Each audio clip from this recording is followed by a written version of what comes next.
ज़मीं मिली तो मुस्तफ़ा के सदके, अगर आसमां मिला तो मुस्तफ़ा के सदके, अगर जाँ मिली तो मुस्तफ़ा के सदके, अगर इमाम मिला तो मुस्तफ़ा के सदके। हज़रत इमाम हसन रज़ी अल्लाह ताला अन्हु, फ़जर की नमाज आपने पढ़ाई है, जमात करवाई है, फ़जर की नमाज की जमात करवाई है। जमात करवा के आप मस्जिद के दरवाज़े पे गए हैं तो सामने से एक नौजवान आ गया, अर्ज़ करता है ए इमाम हसन, क्या फ़जर की जमात हो चुकी है? तो हज़रत इमाम हसन ने फरमाया जी फ़जर की जमात हो चुकी है। तो उस नौजवान के दिल से ठंडी आह निकल आई, उस नौजवान के दिल से ठंडी आह निकल आई, उसकी आंखों से आंसू बरसने लगे कि या अल्लाह आज मेरी फ़जर की जमात रह गई है। नमाज रहने की बात नहीं हो रही, जमात रहने की बात हो रही है कि नौजवान की जमात रह गई फ़जर की। तो नौजवान की आह निकल आई, नौजवान की आंखों से आंसू निकल आए।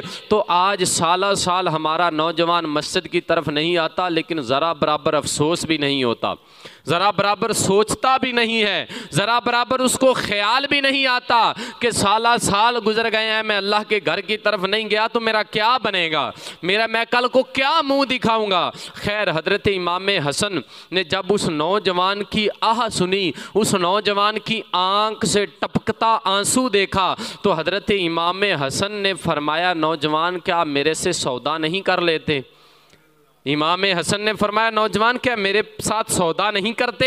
नौजवान बोला है इमाम हसन कैसा सौदा करना है?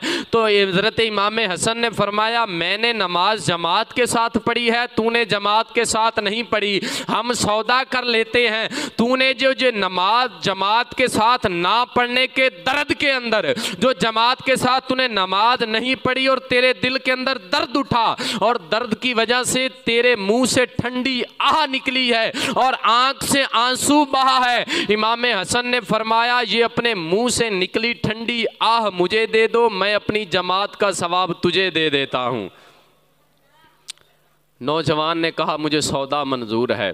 नौजवान ने सौदा किया, जमात का सवाब लिया, अपनी ठंडी आह का सवाब दिया और वापस लौट गए। जब वापस लौटे रात को नौजवान सोया है, आंख लगी है, तो किसी कहने वाले ने कहा, किसी आवाज़ देने वाले ने आवाज़ दी, ए नौजवान तूने बहुत घाटे का सौदा किया है, ए नौजवान तूने बहुत घाटे का सौदा किया है। तो नौजवान आगे से जवाब देता है कैसे मैंने घाटे का सौदा किया है? तो आगे से जवाब आता है, आगे से जवाब मिलता है ए नौजवान तूने बहुत घाटे का सौदा किया है, तूने जमात छूट जाने की वजह से जो ठंडी आह भरी थी, जो तेरे दिल से ठंडी आह निकली थी, अल्लाह जल्ला शानुहु ने उस आह की वजह से तुझे 100 जमात के साथ नमाज पढ़ने का सवाब अता फरमा दिया था।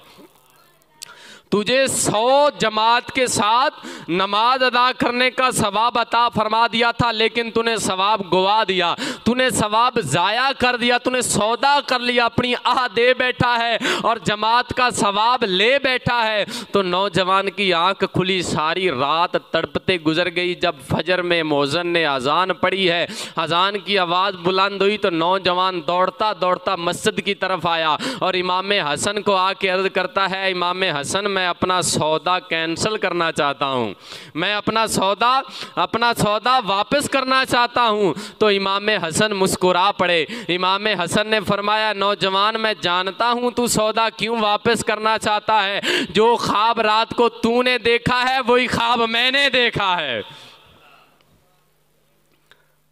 कितनी फजीलत है जमात के साथ नमाज पढ़ने की, लेकिन हम यहाँ सवाब नहीं लेते। दुआ करें अल्लाह पाक हमें नमाज का दर्द अता फरमाए और जमात से ना सही अकेले ही नमाज पढ़ने की तौफीक अता फरमा दे। अकेले पढ़ने लग जाएंगे तो जमात के साथ भी पढ़ने की तौफीक मिल जाएगी। अरे भाई ज़्यादा की तौफीक नहीं है तो कम से कम फजर ही उठ के पढ़ लिया करें, ज़्यादा की तौफीक नहीं है कम से कम इशा ही पढ़ लिया करें। क्योंकि मेरे आका की बारगाह के अंदर एक शख्स आया, अर्ज़ की या रसूलल्लाह मैं इस्लाम कबूल करना चाहता हूँ, इस्लाम कबूल करने के बाद मुझे क्या क्या करना पड़ेगा? तो मेरे आका ने फरमाया तुझे इस्लाम कबूल करने के बाद 5 वक़्त की नमाज़ पढ़नी पड़ेगी, रोज़े रखने पड़ेंगे, हज करना पड़ेगा, ज़कात देनी पड़ेगी। तो आगे से वो शख्स अर्ज़ करता है या रसूलल्लाह मैं 5 नमाज़ें तो नहीं पढ़ सकता, मैं 5 नमाजें तो नहीं पढ़ सकता, मैं इस्लाम कबूल करना चाहता हूँ पर 5 नमाजें नहीं पढ़ सकता। मेरे आका ने फरमाया कितनी पढ़ सकता है? उसने अर्ज़ की या रसूलल्लाह मैं सिर्फ 2 नमाजें पढ़ सकता हूँ, या गालबन 3 की भी रवायत है। अर्ज़ की या रसूलल्लाह मैं 2 या 3 नमाजें पढ़ सकता हूँ। तो मेरे आका ने फरमाया फिर देर किस बात की है, हाथ आगे कर, तुझे इस्लाम कबूल करवा देता हूँ। तू 2 तो पढ़, 5 भी पढ़ने लग जाएगा। तो कोशिश करें, जितनी भी कोशिश हो सके, 1 की, 2 की, 4 की, 5 की। अल्लाह हमें तौफीक अता फरमाए।